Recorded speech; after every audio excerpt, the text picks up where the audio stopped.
Hi friends, welcome back. तो friends, आज का वीडियो है नकुल पास। अब ये नकुल है कि नकुला, मेरे ख्याल से नकुला बोलते हैं। नकुला पास। हाँ, Nakula pass. Republic Day 2021, India China dispute in Nakula Sikkim. तो फ्रेंड्स, ये न्यूज तो कुछ थोड़े पार्ट्स में हमें पता चल चुकी है। तो अब देखते हैं कि इस वीडियो में हमसे क्या इंफॉर्मेशन शेयर की जाती है। तो फ्रेंड्स, वीडियो शुरू करते हैं, पर उससे पहले यस, अगर आप चैनल पर पहली बार आए हो और आपने अभी तक सब्सक्राइब नहीं किया है तो आपको क्या करना है, जल्दी से सब्सक्राइब के बटन को क्लिक करना है, साथ में जो बेल आइकन है उसको भी, ताकि आपको हमारे सारे न्यू वीडियोस के नोटिफिकेशन मिल जाए जैसे हम अपलोड करें। और वीडियो देखने के बाद अगर वीडियो पसंद आए तो कर देना लाइक और शेयर करना है ये वीडियो अपने फ्रेंड्स और फैमिली के साथ। तो चलो फ्रेंड्स, शुरू करते हैं आज का ये वीडियो। जय हिंद। देखिए, चाइना ने अभी नाकुला सेक्टर में कुछ घुसपैठ किया है जिसमें भारत के लगभग 4 जवान जख्मी हैं और चाइना के लगभग 20 जवान जख्मी हैं। ये हमेशा यही होता है, सोच रहे छोटे सब आके कूचा के चले जाते हैं। सब कोई बात नहीं, जून में भी हम लोग कूचे थे, बेचारों का नामो गाँव पता नहीं चला। और हम लोग तो अपने 26 जनवरी को उन्हें पुरस्कार भी दे रहे हैं सम्मान से। ये हमारे देश की एक परंपरा है। खैर, हमारे यहाँ एक कहावत प्रचलित है कि खिसियानी बिल्ली खंभा नोचे, जिसको कुछ नहीं मिलता यही करता है। हुआ क्या कि चाइना अपने आप को बहुत वीर समझ रहा था, और जून से जो गलवान में जो घटना हो रही है उसमें क्या हुआ कि ये फिंगर 8 है, ये है फिंगर 8। चाइना यहाँ से उठ के फिंगर 4 पे चला गया और भारत को पीछे कर रहा है। उसको लगा यहाँ पे है। और चाइना ने ऐसा क्यों किया कि चाइना के पास 2-3 बहुत बड़े प्लस पॉइंट थे। एक उसका सिरजाप था एरिया, सिरजाप का एरिया चाइना का था। यहाँ उसने बहुत ही हैवी मिलिट्री पावर रखा था, लेकिन इसके बैकअप के लिए खुरनाट में लगाया था।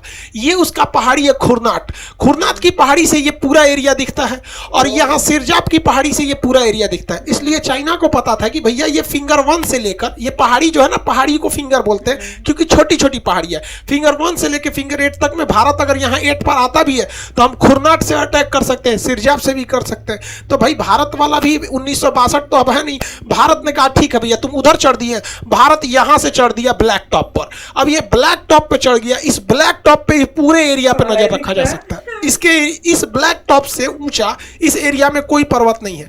और चाइना को मजबूरी में इसी साल जनवरी में, लगभग 15 जनवरी के पास से यहाँ से अपने 5000 सैनिकों को वापस बुलाना पड़ा। हालांकि चाइना ने यहाँ बहुत सारे झूठ भी बोले थे कि हमने डायरेक्ट एनर्जी वेपन मारा है। अरे चोट्टा मारा है तो ये लोग एक को मारा कहीं नहीं, यहाँ से क्या हुआ, यहाँ से किसी को तो खजवटो नहीं हुआ, तुम पता नहीं कौन सा मारा था हथियार।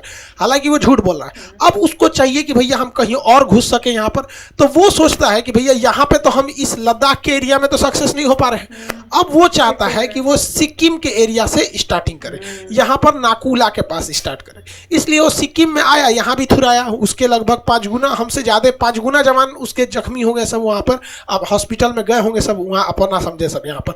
अब ये नाकुला सेक्टर चाइना क्यों करना चाहता है? क्योंकि वो भारत का ध्यान भटकाना चाहता है कि भारत अब इधर भी ध्यान दे।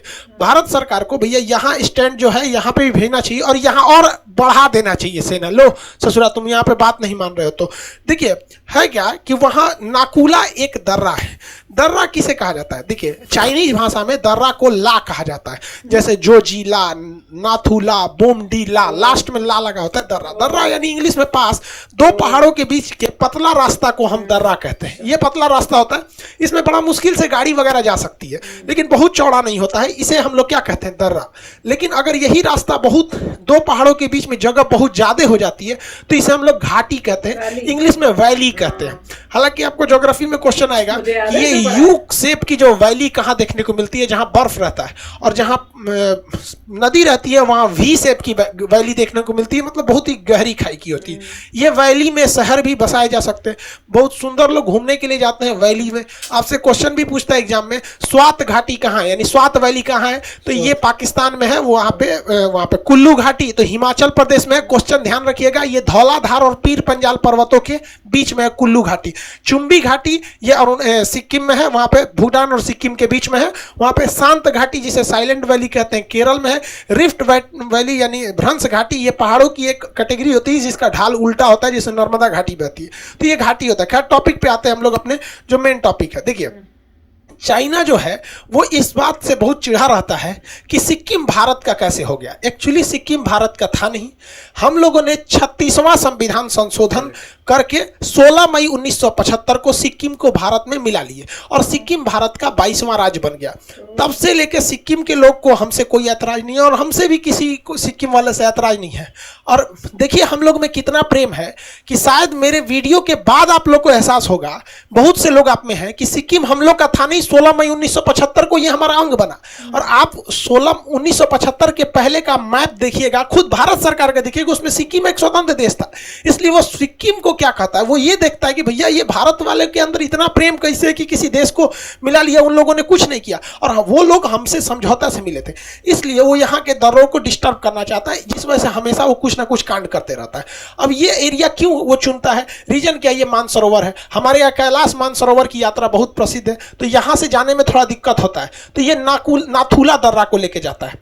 तो यहाँ पे 2 दर्रा है, एक नाथुला है, एक जयलेपला है, एक नाकुला है। तो अभी जो विवाद चल रहा है वो नाकुला के पास चल रहा है, वहाँ पिटाए हैं सब, वहाँ के 20 गो सैनिक नाकुला के पास है। हालांकि कैलाश मानसरोवर की यात्रा नाथुला के पास से जाया जाता है। देखिए चाइनीज वालों की एक सबसे बड़ी कमजोरी है जो हम आपको बताते हैं। क्या? चाइना वाला पिटाता है तो 50 साल तक उसके अंदर डर रहता है।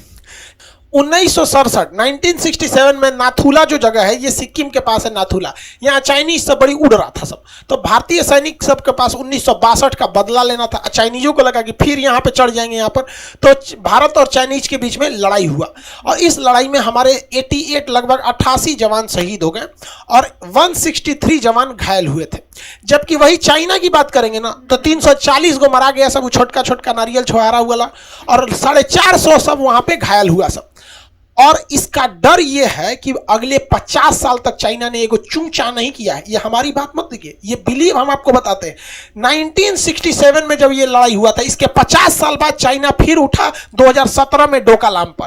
तो अभी भी हम भारत सरकार को कहते हैं चू चू करने धक्का मुक्की से नहीं होगा, मारिए कचर के सालों को 300-400 को मराएगा सब फिर ना, तो फिर टेंशन खत्म हो जाएगा हम लोग का अगले 50 साल तक के लिए। कम से कम 2070 तक हम लोग चैन से रहेंगे। ये इतिहास है। लड़का पूछता है सर इतिहास पढ़ने से क्या फायदा है? देखो भैया यही फायदा है जो बताता है, इतिहास गवाह है कि चाइनीज को कचर के पीटिए और जब पिटा जाएगा तो वो 50 साल तक शांत रहेगा, वरना वो हमारे 7 सिस्टर जी यहाँ पे 7 जो राज्य हैं उन्हें डिस्टर्ब करना चाहता है। हालांकि पूर्वोत्तर 7 सिस्टर में तो सिक्किम आता नहीं है, सिक्किम नॉर्थ ईस्ट में आता है। सिक्किम को जोड़ेंगे तो एक 8 हो जाएगा, इधर 7 सिस्टर में नहीं आता है। ये चिकन नेक का हिस्सा होता है। देखिए हमारा जो ये 7 सिस्टर 7 राज्य है ये बहुत ही पतले रास्ता द्वारा जुड़े हुए हैं, इसे हम सिलीगुड़ी कॉरिडोर या चिकन नेक कहते हैं। तो चाइना भारत में मनोवैज्ञानिक दबाव बनाना चाहता है कि हम सिक्किम के रास्ते यहां तक आ जाएंगे तो देखिए हम अपना चिकन नेक कभी भी हम लोग क्या कर सकते हैं, काट सकते हैं। तो भैया हम लोग क्या सुतुल है, यहां से बांग्लादेश से हम लोग का रोड पास हो चुका है और म्यांमार तक जा रहा है, तो अब चिकन नेक के भरोसे हम लोग थोड़े बैठे रहेंगे जब हमारे इतने अच्छे अच्छे पड़ोसी हैं सब। तब सिक्किम बॉर्डर पे बहुत ही भीषण बर्फबारी होती है। कुछ दिन पहले एगो चाइनीज चाचा घुस गया था उसमें,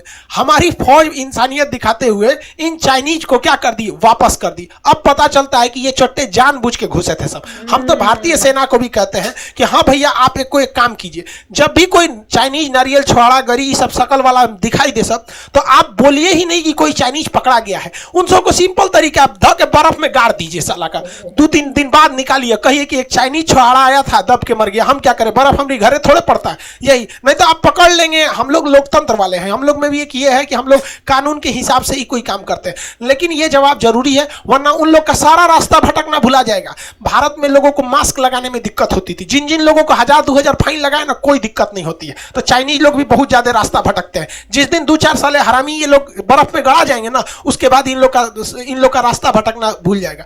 और इनकी शक्ल साले जिस तरह से ये खाना खाते हैं उस तरह से तो इनकी शक्ल अच्छी ही है। मगरमच्छ खाया होगा ये साला पता नहीं क्या खाया है, बंदर खा गया होगा ये, तो जैसा खाएंगे वैसे ही आपका शकल होगा, वैसे ही आपकी अकल होगी। ये Xi Jinping father of corona, इसको लगता था कि डोनाल्ड ट्रंप चले गए हैं तो ये जो है अमेरिका का ये दामाद बन गया। अरे ससुरा तो नहीं, जो बाइडेन वो पगला थोड़ी है। कोई भी देश अपने यहाँ एक मुखिया चुनाव जीतता है ना, तू अपने गांव के बारे में सोचता है, बाद में दूसरे गांव के सोचता है। तो भैया देश के राष्ट्रपति हैं लोग, हम लोग पहले अपने बारे में, कोई भी अपने बारे में सोचेगा। तो ये बहुत उड़ रहा था। ये क्या किया, इसका पड़ोसी देश है ताइवान। देखिए ताइवान को ही कहता है कि हमरा है, ताइवान को क्या कहता है, हमरा है। हालांकि ताइवान और इसका एक वीडियो हम बनाए हुए हैं, डिस्क्रिप्शन में उसका लिंक दे देंगे, आखिर जड़ की कहानी क्या है। लेकिन यहाँ देखिए, तो उसको लगा डोनाल्ड ट्रंप चले गए, जो बाइडेन कुछ करेगा नहीं, तो ये अपना एक टोही विमान यहाँ भेज दिया, इसके आसपास से उड़ाने लगा, इसी के अगल बगल में उड़ाने लगा। उसको लगा कि ताइवान डर जाएगा। ताइवान जो है इसका अमेरिका से बहुत अच्छा संबंध है। ताइवान ने अमेरिका को फोन कर दिया, अमेरिका अपने राजनयिकों को यहाँ भेज दिया, यानी यहाँ पे बात समझने के लिए। और ये जो टोही विमान भेजे थे ना, इनका बाप भेज दिया अमेरिका इधर से इसके पास U2 विमान। ये ससुरा रहता कहीं है और है वहां से 200 किलोमीटर दूर तक निगरानी कर लेता है। चाइना बहुत भड़का वहां पे, चाइना लगा ऐसे वैसे करने, तो भैया डोनाल्ड ट्रंप की जगह बाइडेन आया, वो कहा कि भैया हम उससे अपडेटेड वर्जन है। ये कैसे सोच लिया कि हम उससे खराब होंगे, हम उससे अपडेट हैं। उसने क्या किया, रूजवेल्ट अपना जो एयरक्राफ्ट कैरियर था उसको उड़ा दिया, और इस एयरक्राफ्ट कैरियर में इतने ज्यादा विमानों की क्षमता है, और ये पूरे अपने बैटल ग्रुप के साथ भेज दिया गया है। हद है भैया, ये तो हो गया दिल के अरमा आंसुओं में बह गए। तो बहुत ससुर तुमने तो पूरा बैटल ग्रुप के साथ है। और स्पष्ट वहां से जो बाइडेन के ऑफिस से कहा गया है कि अमेरिका अपने पड़ोसियों के लिए एकदम कृतबद्ध है, क्योंकि अमेरिका के सामने भी एक रास्ता है। देखिए, रूस की घोर बेइज्जती हुई, क्योंकि हम आपको एक वीडियो में भी बताए थे कि पूरी दुनिया भले आर्मेनिया के साथ है लेकिन जीतेगा अजरबैजान, क्योंकि रूस उसके साथ नहीं है, मतलब रूस आर्मेनिया का साथ नहीं दे रहा है। और पूरी दुनिया को देखते हुए रूस के नाक के नीचे से अजरबैजान ने आर्मेनिया को धो दिया, और धोने के बाद रूस की जो बेइज्जती हुई, इसीलिए अमेरिका नहीं चाहता है कि लोगों के अंदर ये खौफ बैठे कि हम मतलब अमेरिका के साथ भी रहने से कोई फायदा नहीं है। देखिए, रूस ने वहां कुछ नहीं कर पाया, आर्मेनिया को अपने जगह छोड़ना पड़ा, इसलिए अमेरिका इस चीज से सबक लेके स्पष्ट कह दिया है कि हम चीन की विस्तारवादी नीतियों के खिलाफ हैं, चीन को ताइवान से बात करना चाहिए। और अभी तो खेल शुरू हुआ है, आगे देखिए क्या होता है। अभी जो बाइडेन चाइना पे और प्रतिबंध लगाएंगे, वो कैसे, तो समझिए।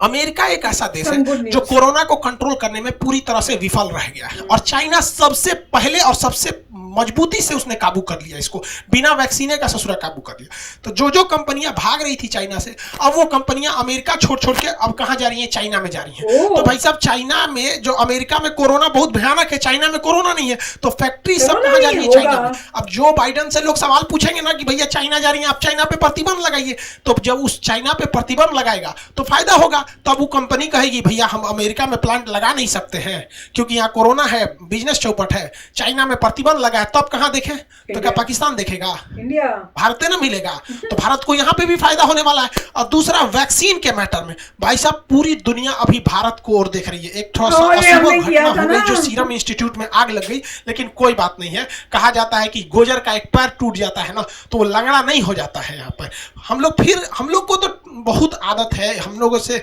इस सब चीजों को झेलने का, ऐसा नहीं है, हम लोग फिर खड़े हो जाएंगे। अब ब्राजील को जब हम लोगों ने वैक्सीन दिया था, तो हनुमान जी का फोटो बनाकर उसने ट्वीट किया। ये पूरे भारत के लिए कितना गर्व की बात है कि भैया हम लोग आज भी मतलब किसी दूसरे के लिए एक संजीवनी से कम नहीं है हमारी दोनों वैक्सीन। हालांकि इसके कुछ ही साइड इफेक्ट देखे गए, तो भाई साहब करोड़ों में 1-2 साइड इफेक्ट देखे जाएंगे, तो इसके लिए टोटल वैक्सीन को जिम्मेदार नहीं कह सकते।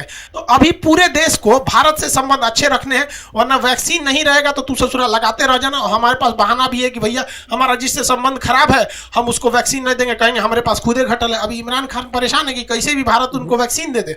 अब वो दूसरा चक्कर लगा रहा है कि भारत देगा अफगानिस्तान को तो हम अफगानिस्तान से दुगना रेट पे खरीद के लाएंगे। ये सब नहीं होने वाला है। देखिए, चाइना का सोचना है कि वो अरुणाचल प्रदेश और सिक्किम के एरिया को डिस्टर्ब करके रखे, और पाकिस्तान का सोचना है कि वो कश्मीर को डिस्टर्ब करके रखे। इसलिए वो धार्मिक उन्माद फैलाने के लिए, आतंकवादियों को चढ़ाने के लिए हमेशा कुछ ना कुछ कांड करते रहता है। लेकिन जब से 370 हटा है, हमें कश्मीर काफी शांति देखने को मिला है। धीरे धीरे सब सही हो जाएगा। और अभी एक ऐसी घटना सामने आई ना, जिसे देख के मतलब क्या बताएं हम आपको। एक भास्कर नाथ जी थे जो कश्मीरी पंडित थे, उनका श्रीनगर में इलाज चल रहा था। इलाज के दौरान वो 60 साल के बुजुर्ग थे, वो नहीं बचा पाए, डॉक्टर उनकी देहांत हो गई। जब उनके पार्थिव शरीर को उनके गांव सोपिया लाया जा रहा था, तो श्रीनगर से जब सोपिया पहुंच रहे थे तो उनके घर से 5 किलोमीटर दूर पूरी गाड़ी पर बर्फ जम गया। अब गाड़ी आगे नहीं चल सकती।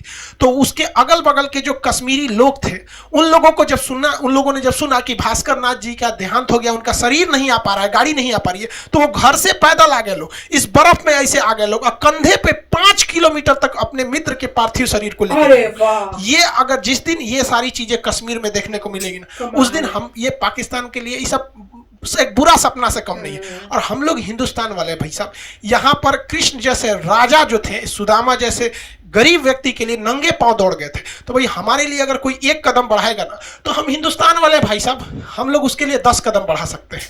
तुम साथ हो जो अपने दुनिया को दिखा देंगे, हम मौत को भी जीने का अंदाज सिखा देंगे। हम लोग भी भाई ऊपर वाले से प्रार्थना करते हैं कि हमारा पूरा देश खुशहाल रहे, देश के कोना कोना में आपसी भाईचारा, मोहब्बत, प्रेम जुड़ा रहे। जो कश्मीरियों को वहां से लौटा दिया गया था, कश्मीरी पंडितों को वहां से भगा दिया गया था, उम्मीद करते हैं कि बहुत जल्दी वो अपने घर को लौट जाए। देखिए, घर किसी का अच्छा और खराब नहीं होता है, घर घर होता है, जो जहां है उसको वहीं अच्छा लगता है। अब केरल का आदमी दिल्ली आके बस जाता है, वो अलग बात है। दिल्ली के आदमी अमेरिका जाके बस जाता है, वो अलग बात है। लेकिन अगर किसी को भगा देते हैं लोग ना, तो ये गलत बात है। हम भी उम्मीद करते हैं कि बहुत जल्दी सब कुछ कश्मीर में भी सामान्य देखने को मिलेगा। हम सब जाएंगे भैया, वो लोग भी यहाँ आए, हंस खेल के आगे बढ़े, उनकी भी अर्थव्यवस्था बढ़े, मुख्य भारत से जुड़े, यही हम सब कामना करते हैं। तो फ्रेंड्स, बहुत ही स्वीट वीडियो था, और जैसे उन्होंने एक्सप्लेन किया कि क्या चाल चली जा रही है, चाइना ने क्या चला है, वो तो समझ में आ ही रहा है कि एक जगह फेल हुए तो अब यहाँ पे ट्राई मार रहे हैं, अब यहाँ फेल होएंगे तो कहीं और ट्राई मारेंगे। पर कोई मतलब हमारे लिए घबराहट की या उसकी नहीं बात, क्योंकि हमारी जो आर्मी, मिलिट्री है, हमारी आर्म्ड सर्विसेज, एयरफोर्स, नेवी सब वेल प्रिपेयर्ड है। उनके सारे चीफ्स ने बता दिए हैं, हम अलर्ट पे हैं, हम रेडी हैं, जो भी एक्शन लेने पड़ेंगे हम इंस्टेंटली ले सकते हैं। और वो तो उन्होंने दिखाई दिया, आप अंदर आए, आपको पीछे कर दिया गया है। तो इस मामले में काफी मतलब अभी इंडिया जो है स्ट्रांग हो गया है। और जैसे मोदी जी की हमने स्पीच सुनी थी, उन्होंने कहा है कि भैया वो पुराना इंडिया नहीं है, ये नया इंडिया है, ये वापस आपको आंसर देगा, और ऐसा आंसर देगा कि आप भूलोगे नहीं। वो मैंने ऐड कर दिया, ठीक है ना। तो बात बिल्कुल सही है। और चाइना को यही लग रहा था कि पुराना इंडिया है, हम लोग फायदा उठा सकते हैं, और वो भी अब शौक में है कि भैया हमने क्या पंगा ले लिया है। अब ना हम आगे आ पा रहे हैं, ना हम पीछे हट पा रहे हैं, क्योंकि भैया अब इज्जत का सवाल है। पर समझेगा, अभी नहीं समझ रहा, धीरे धीरे समझ आएगी। हमारे यहाँ पे भी हम लोग स्ट्रांग हो रहे हैं। तो बहुत अच्छा वीडियो था, कमाल का बताया इन्होंने। और डेफिनेटली सबको रिपब्लिक डे की तो वेल विशेस है ही है। डेफिनेटली सबको 26 जनवरी की बेस्ट विशेस। और ये भी टाइम भी थोड़ा अजीब सा लग रहा है कि हमारे यहाँ रिपब्लिक डे है और ये वहाँ पे नकुला पास में ये सब कर रहे हैं। मगर अगर शुरुआत उन्होंने की है तो मेरे ख्याल से इंडिया को और एग्रेसिव होना पड़ेगा कि उनको पता चले कि अगर जब भी वो शुरुआत करते हैं तो उन्हीं का लॉस होगा, ज्यादा लॉस होगा। ये सिर्फ पीछे नहीं हटा रहे, तुम्हारा नुकसान बहुत होना है। मेरे को यही है कि अगर कोई भी बंदा पहले शुरुआत करता है, एग्रेशन करता है, तो उसकी लैंड जानी चाहिए। अगर आपने अटैक किया है पहले तो इंडिया वापस रिपेल करेगी और आपको अंदर तक खदेड़ के लेके जाएगी, जिससे आपकी लैंड जो है कम हो जाए। और जब तक ये नहीं होगा अगला बंदा अटैक करता रहेगा, उसको लगेगा अटैक करेंगे, अगर नहीं बात बनी कोई बात नहीं, पीछे चलेगा, लैंड वहीं की वहीं की है। तो ऐसा नहीं होना चाहिए। हमें ऑब्वियसली हम पब्लिक को बताएंगे नहीं क्या हुआ, और जो स्ट्रेटजी वाले हैं, थिंक टैंक, उनको सब पता होगा कि जब भी ऐसा कोई ऑल्टरकेशन होती है आपको ज़्यादा लैंड घेरनी है, जिससे उनको पता लगे कभी भी वो इनिशिएट करते हैं वो ही लूज करेंगे। और ये बात भी सही है कि आज की गवर्नमेंट डिफरेंट गवर्नमेंट है जो ये सब टॉलरेट नहीं करती है। चाहे कुछ भी हो जाए इंडिया पूरा बदला देगी, जैसे कह रहे हैं कि उनके ज़्यादा उस बार हुए घायल। मगर एक फैक्ट जो सही नहीं है कि एक ज़माना था जब चाइनीज़ लोग हाइट में छोटे हुआ करते थे, अब जो एवरेज हाइट जो है, average height of China is more than India की। तो चाइना के लोगों की जो एवरेज हाइट है इंडिया के एवरेज हाइट से ज़्यादा हो चुकी है। तो वो उसका एट्रीब्यूट ये करते हैं कि अच्छा खाना पीना जो मिल रहा है, अच्छे पदार्थ खा रहे हैं या जो भी कर रहे हैं। पता नहीं, हमने जो वीडियो देखी उसमें पदार्थ तो अच्छे नहीं थे। जहां तक मुझे पता है उनके न्यूट्रिशन की वजह से, वेस्ट में तो यही कहा जाता है कि उनके न्यूट्रिशन इंप्रूव हो चुका है, इसलिए उनकी हाइट बढ़ चुकी है। But any how the point ये नहीं है, पॉइंट ये था कि डेफिनेटली इंडिया ने बहुत अच्छा रिस्पांस दिया है। आई होप कि इंडिया ने थोड़ा लैंड अपनी वापस ली हो, जिससे उनको पता लगे कि दोबारा नहीं करना, और एग्रेशन बहुत ज़रूरी है। और ऑफ कोर्स जैसे जिस तरह के समय आगे बीतेगा इंडिया बहुत जल्दी जो है अब उन पे भारी पड़ेगी। तो very nice video. Yes friends, तो चलो फ्रेंड्स चलते हैं, मिलेंगे नेक्स्ट वीडियो में बहुत ही जल्द। Till then take care and bye bye. तो अगर आप मेरे इस चैनल पे नए हो तो जल्दी से सब्सक्राइब के बटन को हिट करो और बेल आइकन को क्लिक करो, ताकि आपको मेरा जब नया वीडियो मैं लगाऊं आपको उसके बारे में जल्दी से पता चल जाए।